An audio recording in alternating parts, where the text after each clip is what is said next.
Introdução à hermenêutica, pastor Anísio Renato de Andrade. Definição de hermenêutica e exegese. Hermenêutica é a ciência e a arte da interpretação. O termo vem do nome Hermes, que segundo a mitologia grega, era o mensageiro e intérprete dos deuses. O uso da hermenêutica, literalmente grega, para conciliar o mito e a filosofia. Os filósofos passaram a interpretar a mitologia ao invés de fazerem uma leitura literal, o que seria incompatível com a filosofia. Direito, os advogados aplicam a hermenêutica quando interpretam leis. A Bíblia, aplicamos a hermenêutica quando interpretamos. Exegese é explicação prática dos princípios e regras da hermenêutica. Necessidade da hermenêutica. A hermenêutica é necessária devido aos bloqueios à interpretação natural, distância histórica, cultural, idiomática e filosófica. Nossa postura cultural funciona como uma lente quando lemos a Bíblia. Isso pode causar muitas distorções de sentido. A questão idiomática faz com que a relação entre conceitos e palavras sejam diferentes de uma língua para outra. A questão filosófica trata da diferença entre a cosmovisão dos autores bíblicos e do leitor atual. Cosmovisão e visão do mundo, maneira de entender o universo e as relações entre seus elementos. A hermenêutica é necessária para que os ensinos bíblicos possam ser aplicados na atualidade. Para ser útil, o texto bíblico precisa ser lido, compreendido e aplicado. O exemplo bíblico da necessidade e importância da hermenêutica está em Atos capítulo 8, versículo 26 ao 35. Filipe encontrou o eunuco etíope quando este lia o livro do profeta Isaías. O evangelista lhe fez então uma pergunta que se aplica a todos os leitores da Bíblia. Entendes o que lês? Em seguida, Filipe começou a explicar-lhes o sentido do texto. O papel de Filipe é comparável ao ministério dos pastores, evangelistas e mestres que hoje interpretam as Escrituras e levam o ensinamento ao povo. Esta é uma missão de grande valor e maior responsabilidade. O eunuco, importante oficial do governo da Etiópia, nada compreendia sobre as Escrituras. Da mesma forma, nos nossos dias, muitos estão confusos ou totalmente ignorantes em relação ao conteúdo da palavra de Deus, e principalmente a respeito do seu significado. Esta ignorância dá lugar aos seguintes erros: invenção de versículos. Muitas pessoas mencionam ditados populares ou até impopulares e afirmam se tratar de versículos bíblicos. Por exemplo, faça a tua parte que eu te ajudarei. Não cai uma folha de uma árvore sem que seja da vontade de Deus. Uma alma vale mais do que o mundo inteiro, e etc. Algumas frases desse tipo podem até conter uma ideia verdadeira, mas não estão escritas na Bíblia. Distorção de versículos. Aprendemos muitos versículos por ouvi-los citados por outras pessoas. Muitas vezes os aprendemos através da letra de algumas músicas. Algumas vezes os versículos sofrem ligeira alteração para se adequarem à melodia. Com isso aprendemos um texto que não corresponde ao que a Bíblia diz, e isso pode conduzir a entendimentos incorretos. Por exemplo, cita-se com frequência o seguinte texto como se fosse passagem bíblica. Buscai primeiro o reino de Deus e a sua justiça, e todas as outras coisas vos serão acrescentadas. Porém, o que Jesus disse foi: buscai primeiro o reino de Deus e a sua justiça, e todas estas coisas vos serão acrescentadas. A troca de estas por todas as outras muda totalmente o sentido do texto. Muitos estão esperando que Deus lhes dê riquezas material, empresas, casas de luxo, carros importados, etc. E Ele pode dar, mas Jesus não prometeu isso. O que Ele estava dizendo é que Deus daria a comida, a bebida e as vestes. Estas coisas são aquelas mencionadas nos versículos anteriores a Mateus, capítulo 6, versículo 33. Isolamento de versículos. A facilidade de se guardar um pequeno versículo, transformar-se em risco na medida em que passamos a compreendê-lo, fora do seu contexto original. Sabemos muitos versículos sem, contudo, ter ideia a respeito do capítulo ou do livro onde o mesmo se encontra inserido. Por exemplo, a maioria dos crentes sabe de cor o texto de Filipenses capítulo 4, versículo 13. Tudo posso naquele que me fortalece. Normalmente essa frase é usada como um tipo de afirmação do pensamento positivo, indicando que, com a ajuda de Deus, o crente vai vencer sempre, estando sempre por cima, sendo bem-sucedido, ou seja, nada pode dar errado em seu caminho. O conhecimento do contexto, contudo, nos faz saber que essa frase foi escrita por Paulo quando este estava na prisão. Nos versículos anteriores, o apóstolo afirma que estava capacitado a passar por situações boas ou ruins, ter abundância ou fome, porque, diz ele, tudo posso naquele que me fortalece. Isto não significa que todas as circunstâncias seriam positivas para Paulo, mas que, sendo positivas ou negativas, ele estava pronto para passar por elas e continuar firme em seu caminho com Deus. Interpretação livre. O desconhecimento das regras e princípios da hermenêutica faz com que muitos se aventurem de modo perigoso no terreno da interpretação bíblica. Assim, não compreendem de fato as Escrituras, mas inventam um sentido para o texto, de acordo com suas ideias e desejos. A hermenêutica nos permite uma interpretação parametrizada. Os princípios e regras procuram nos impedir de cair no precipício do erro teológico. A ideia que muitas pessoas têm sobre o conteúdo bíblico e seu significado pode ser ilustrada por um amontoado de letras e números embaralhados, borrados e rabiscados. Os princípios da hermenêutica permitirão um processo de organização desses elementos na medida do possível.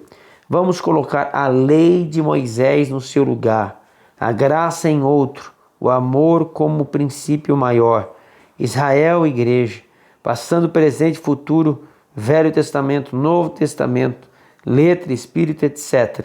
É verdade que nosso entendimento não ficará 100%, claro, e organizado. Isto se deve às limitações humanas, incluindo limitações da hermenêutica diante das grandezas espirituais. Mas vamos obter um nível de organização bastante razoável, o que nos permitirá uma boa qualidade de interpretação bíblica e a possibilidade de evitarmos alguns erros absurdos.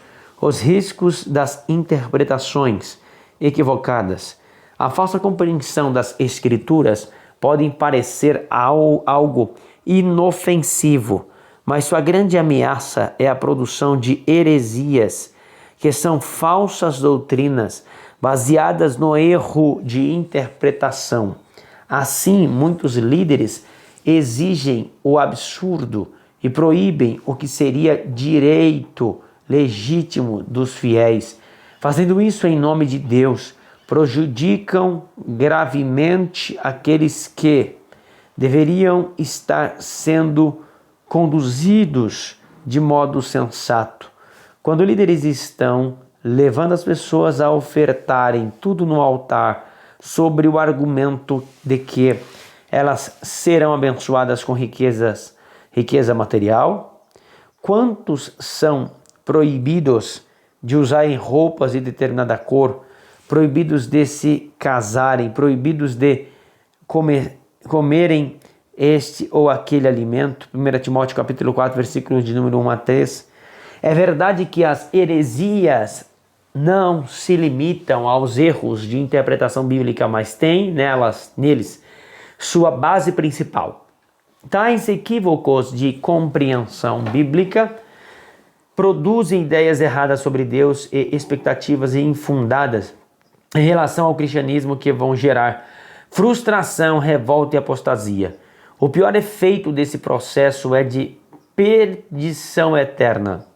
As heresias são comparáveis a um alicerce de areia. Jesus disse que algumas pessoas haveriam de ouvir a sua palavra, mas por não obedecerem, seriam comparáveis ao homem que edificou sua casa sobre a areia. Mateus 7, 26. Depois, por causa do vento, da chuva, dos rios, aquela casa caiu, porque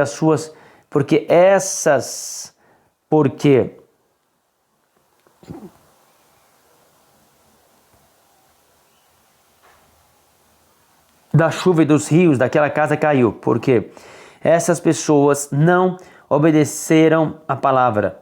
A palavra? Podemos mencionar diversos motivos, mas certamente um deles é a falta de entendimento do verdadeiro sentido das palavras do Senhor. É o caso daquela semente que caiu à beira do caminho e é levada pelas aves. Mateus 13, 19. Muitas das religiões e denominações hoje existentes surgiram do falso entendimento das Escrituras, embora outras tenham surgido o esforço de se corrigirem os erros do passado. As heresias têm duas fontes possíveis: o homem, Gálatas capítulo 5, versículo 19 e 20, e o diabo, Gênesis 3, 1, Mateus 4, 6. Precisamos compreender bem a Bíblia, porque de outro modo corremos o risco de cair no engano de Satanás, ou ele simplesmente procurará se aproveitar do nosso próprio engano. Os pressupostos na interpretação bíblica. Quando vamos ao encontro das Escrituras, levamos conosco uma série de pressupostos, ou seja, suposições prévias, conceitos, expectativas e desejos. Já vamos preparados para encontrar algo que nem sempre está lá, ou se está, não se encontra em toda parte ou na medida em que gostaríamos.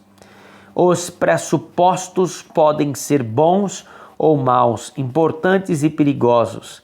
Dependem de quais são eles e de como conduzem nossa compreensão e aplicação das Escrituras.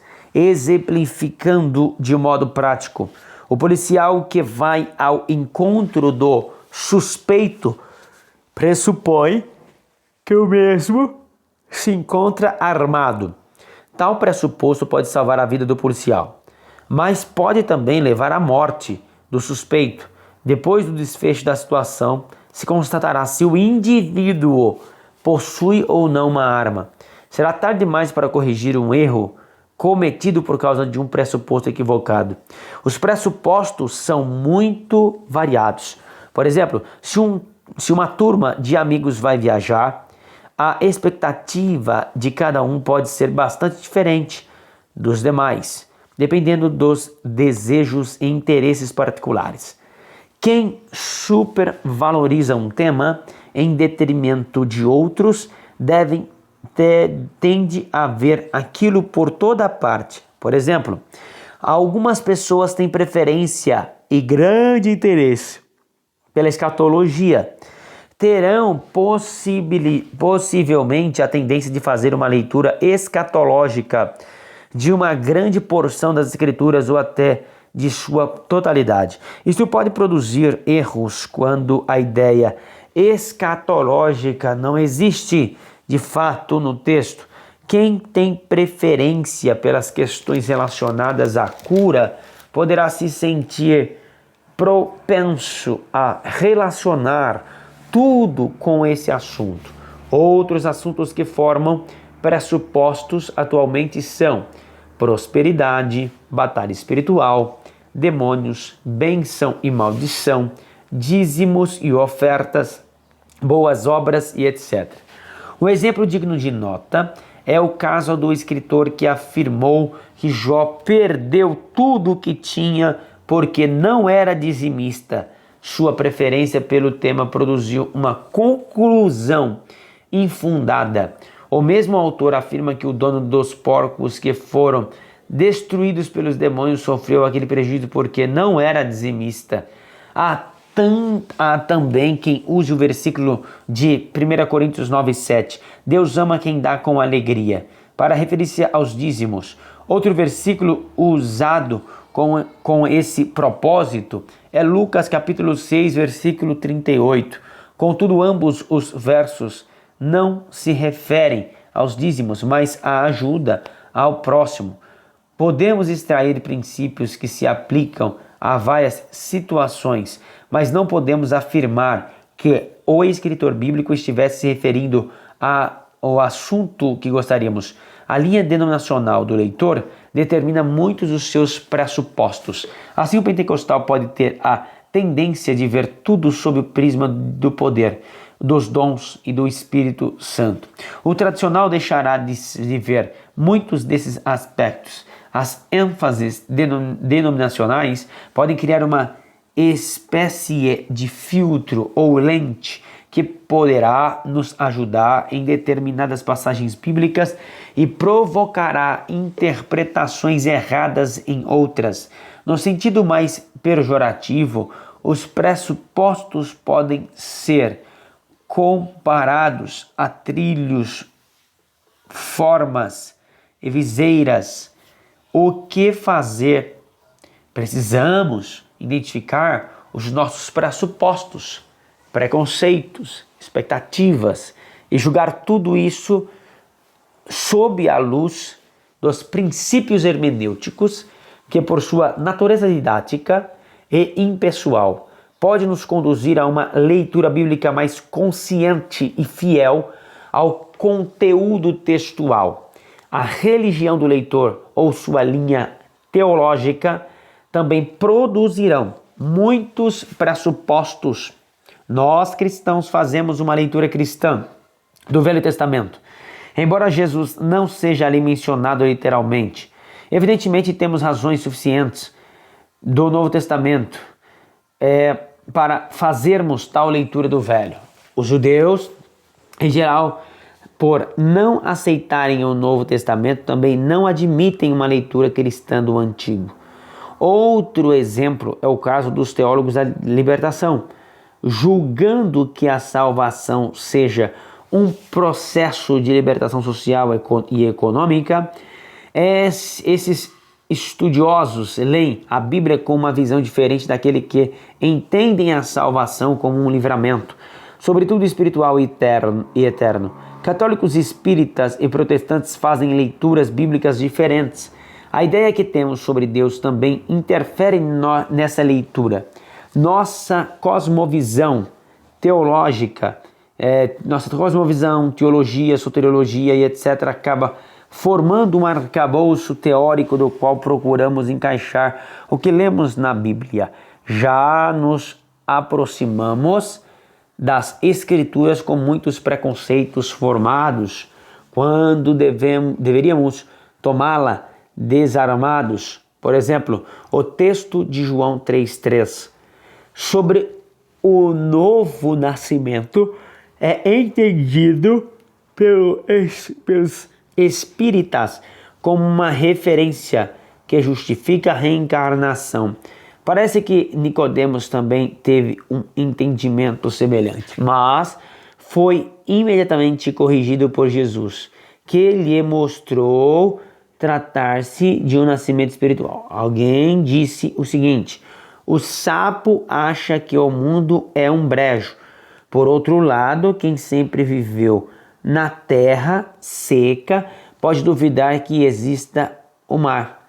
Nossas experiências, preferências podem criar muitos condicionamentos que levamos para a leitura bíblica. Precisamos abrir nossa mente com cuidado. Precisamos admitir que existem na Bíblia outros assuntos além daqueles que preferimos.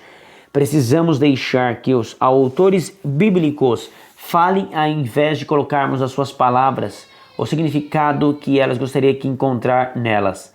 Não quero dizer com isso que todos os pressupostos estejam errados.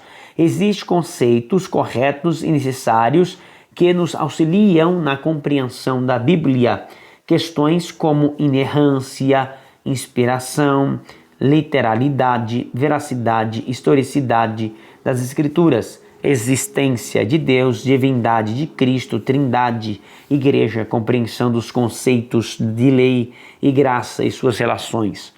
Tudo isso, quando compreendido corretamente, será determinante para a interpretação bíblica. O fato de termos ou não algum tipo de compromisso com Deus também influenciará o nosso entendimento da Bíblia. Podemos vê-la como uma carta de Deus para nós, ou como um documento estranho que fala sobre as relações de povos antigos como um Deus que não conhecemos.